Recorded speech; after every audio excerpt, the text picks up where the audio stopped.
Welcome to Bikini Bottom Inquirer. Here's three-time Pulitzer Prize nominee, Perch Perkins.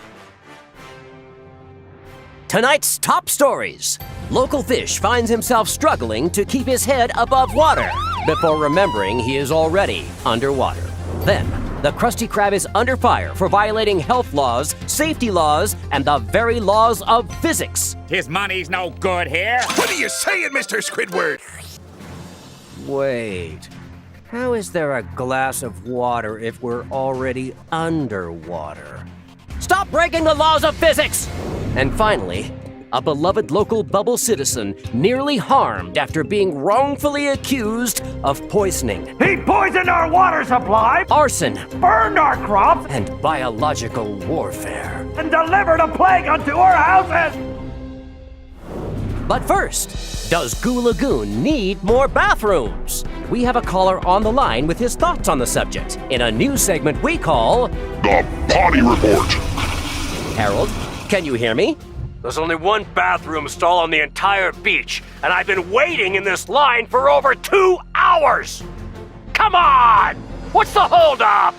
Wow, that's powerful stuff. But now, we turn to a death-defying story of one fish who came face to face with the high tide. Local surf bum, Scooter the Fish, was buried alive at his own request earlier today. Kids, bury me! While it may have seemed like fun and games at first, All done. when this anonymous bubble failed to dig him up in time, Don't just stand there, dude. The tide's coming in. Scooter found himself face to face with the high tide in an incident that left this poor fish completely underwater. What's that? Folks, our fact-checking team has just informed me that fish can indeed survive underwater. So, yeah, a fish ended up underwater. Seriously, I don't see why this is even news. Now over to the much less attractive reporter, Lurch Lurkins, for today's weather. Lurch, how you doing? What's that, Perch? I couldn't hear you over your insecurities. All right, all you invertebrates and vertebrates, get ready to hibernate because according to local mammals, winter has come early.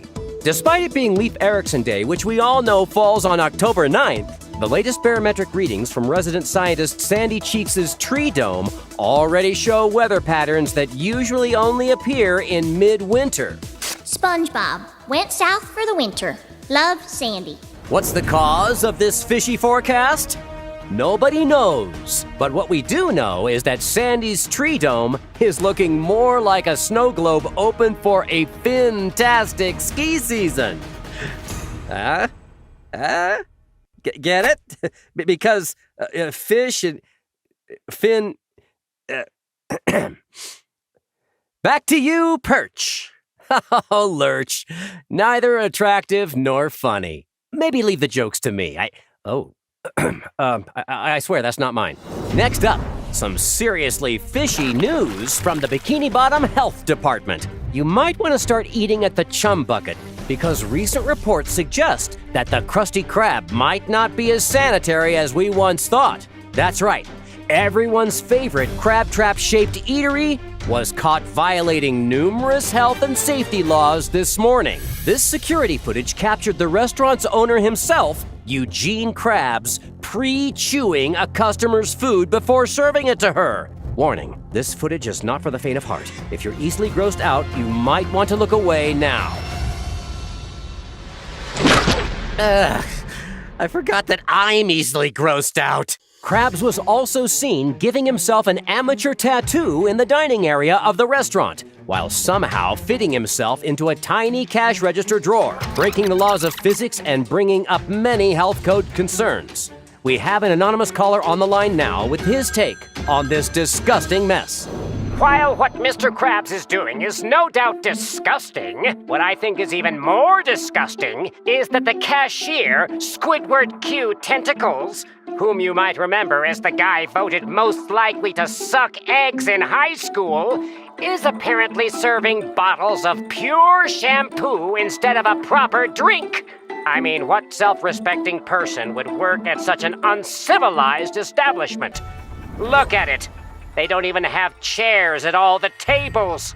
Interesting take. Thanks, anonymous caller. These accusations, with rumors that the Krusty Krab is harboring and knowingly dealing with wanted criminals, means you might want to think twice before taking your business there. The good news is, the Chum Bucket has plenty of dining options, and they have a new menu that sources say is quantifiably less disgusting than the old menu. So maybe it's time to take your business there. Paid for by Sheldon J. Plankton. Sir, your lunch is here. Yeah, no, that smells awful. Take it away.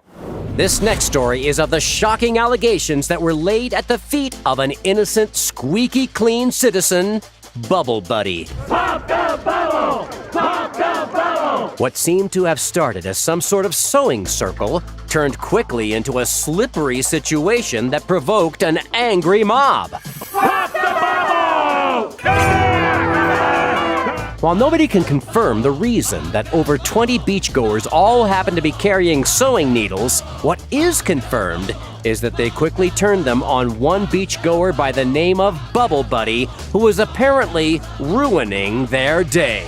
Give us that bubble! While a few in the crowd did cite minor grievances the bubble apparently caused them, You and that bubble have been nothing but trouble. It's time to end it. perhaps the most shocking allegation can be heard here. He poisoned our water supply, burned our crops, and delivered a plague unto our houses!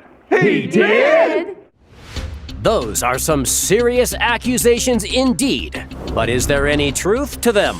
Our fact checkers have confirmed that since we are underwater, it is virtually impossible to burn the crops. The water supply, presumably the entire ocean, has not been poisoned, and there is no evidence of a plague being delivered to any houses. In fact, there's no evidence of any houses at all in Bikini Bottom. Everyone seems to live in these muffler thingies these days.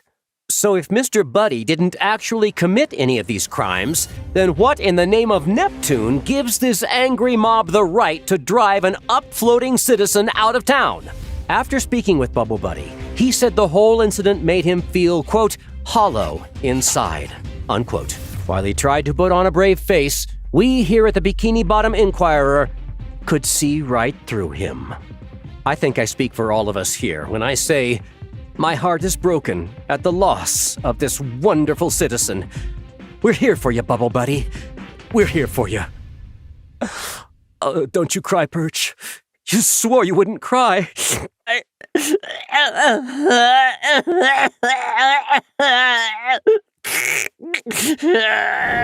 Well, it looks like somebody needs Lurch Lurkins, the more composed reporter, to step in and save the day.